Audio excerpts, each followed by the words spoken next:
Okay, folks, welcome back. Here we are, ready for our first refresh for the first season of Ranked Play here. Before we actually do perform the refresh, let's go ahead and take a look at some results that I found. Let's see how we did so far in our home games. You can see from the number of zeros there that and the large scores that I'm getting a lot of people playing me who probably shouldn't be.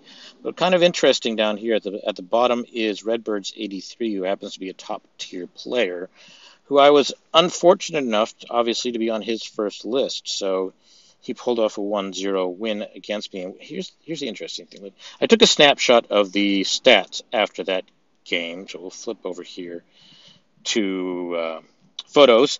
And the thing of interest here is you can see that Kimbrel got the loss, and his ERA is 0 with one walk. So I can only assume that what happened was in an inning in which he inherited no runners. Um, he walked somebody, and there was an error that caused a run to come in, which is interesting because a lot of people like to overlook the fielding, and maybe this is showing that it can influence some game outcomes.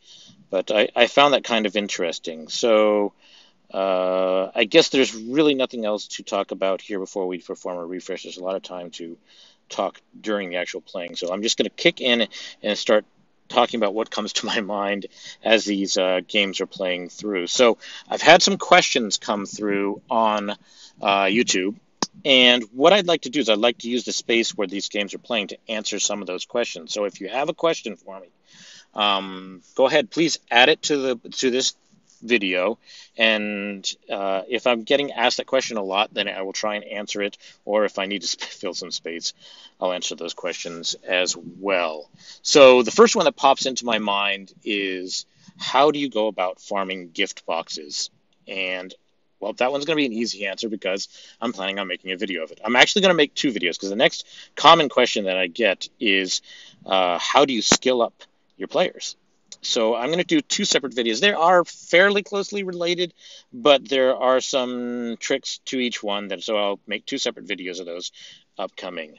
Okay, so the next question that I got, we're going to have to wait a little bit for this, had to do with training and how effective training is on your outcomes and whether or not it's worth the rank coins to invest in buying those things.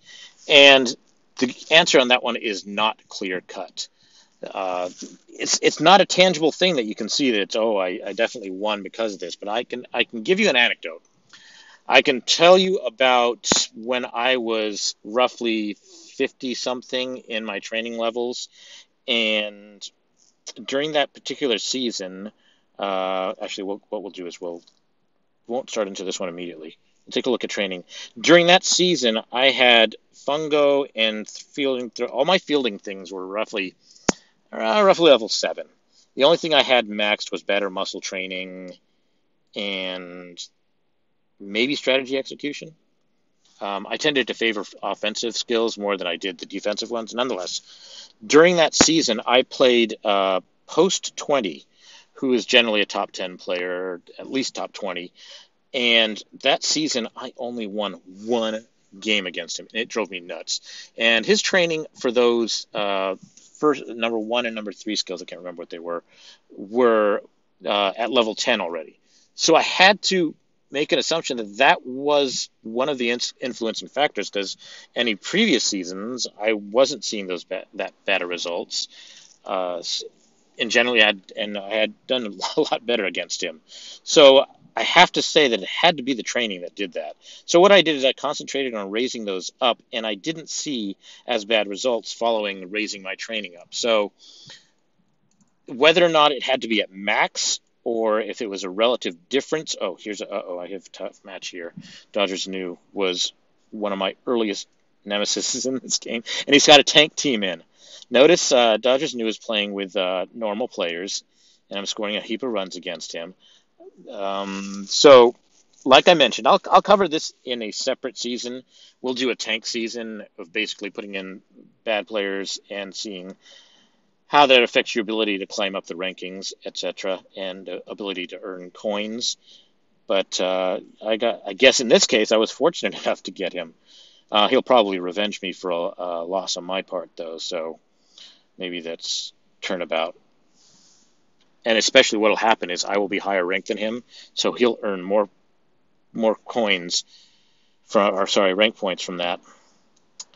All right, going on. Okay, just keep going. Oh, I got. Look at it. Here we go. This is the guy I was telling you about, post 20. He's already maxed everything. And I am missing base stealing drills and catcher training. I'll mention right now, I noticed that my team is getting more stolen bases than a lot of other teams up at the top ranks. I have to assume that's because my players in general have higher speed ratings, but I figured I should max that out. I had stopped at level 5 on base stealing, but I figured I should max that out to take advantage of the fact that my players were stealing more and maybe influence some of my wins. Post already has his catcher at 10, so it's not like I'm just kind of counteracting what he already has in his training. So off to a fairly good start against Post here. If I score more than one run against him, that's a pretty good performance. And generally, if you score more than one run against the top seed players, you have a good chance of winning. So that one went in my favor. Once again, I'll expect a revenge loss on that. And that was Arrieta. So hey, let's take a look. Let's do this. So I won a game against Post Arrieta. Let's take a look at what that pitcher has for skills and see if there's anything noteworthy about it. So his Arrieta is his number 4 slot. He's got Last Boss and Untouchable, which I would say are rock solid skills. So in this case, I'm gonna have to say it was probably just luck that I beat him. Wasn't due to inferior pitcher skills or anything like that. In fact, I would be surprised if I found inferior pitcher skills on his players. And okay, so let's go on. Got to power through these because I have an appointment to make it to in about 8 minutes. So it's my refresh actually triggered at 5 a.m. Pacific Coast time, and it is now 11, just past 11. So I waited 6 hours. And if you caught it in the first video, I said I like to intentionally procrastinate on these refreshes because I want players to be higher than me when I play them so I can earn more coins that way. I can't really tell. Here, we'll take a look actually when we get to our refresh screen. Okay.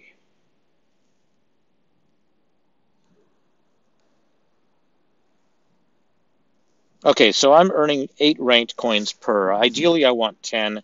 So that's telling me I might be, let's see, what's my rank? Oh, we forgot to see what rank I was at the start of this. Well, you guys can rewind, but I don't remember what I was. So I'm at rank 53. So maybe if I'm lucky, I can crack the top 50 with this refresh. We'll see. With the home wins that I'm getting, that helps a lot. That boosts me up a lot faster. So thanks to you guys who are playing me, who are weaker teams and giving me those wins. If any of you are watching this, thanks for the points. All right.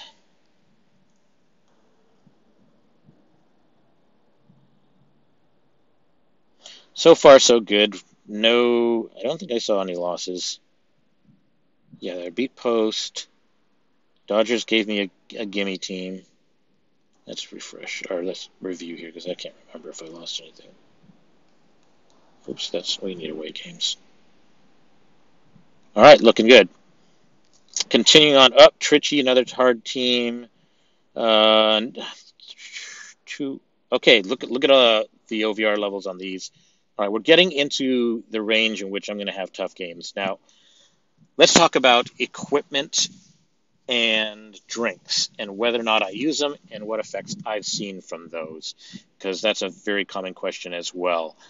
Now, do I use them? My answer is sometimes. I try not to. I'll try and play the season as much as I can without using the drinks and without using equipment. But sometimes I get really frustrated Like if I have a refresh in which I win only, I had one last season, was it 2 seasons ago, where I won only two of my away games, and I got really pissed off. So I started stocking up and using all my equipment and my drinks, and I didn't see any benefit from it. And then other times it seems to help. So whether or not it helps, Lord only knows. Sometimes it seems to, other times it doesn't. Times when I'm fully geared up and I got my pitchers boosted with drinks and everything like that, I still lose to teams I think I should beat. So who knows? All right, so here we got another tough team. Yep, you can see it's already going. Okay, come on. One run, is that enough? Why is it that everybody who has a prime Verlander, their Verlander, is always super tough? And it's not. It's more than just the card. It's, I don't know. It just seems ironic to me. Okay, why is he always so tough? Got lucky there. Like I said, a lot of it's luck. Okay, we got a 107 team, 106. Okay, here's an interesting point.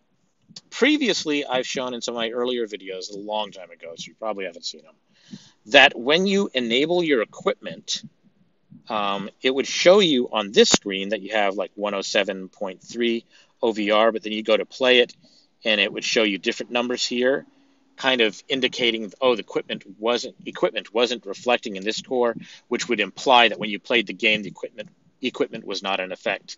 Now these numbers have changed. So does that mean this guy's jacked up on equipment and I'm facing a team with equipment? There's no way for me to tell. I guess I could manual play it and take a look at his numbers and see. I'm not even sure it would be evident there either unless I really knew exactly what the cards were meant to look like.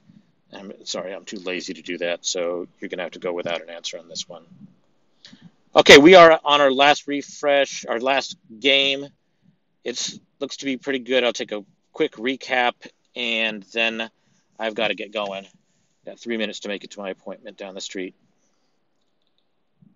So let's see how we did. Yes, yes, yes.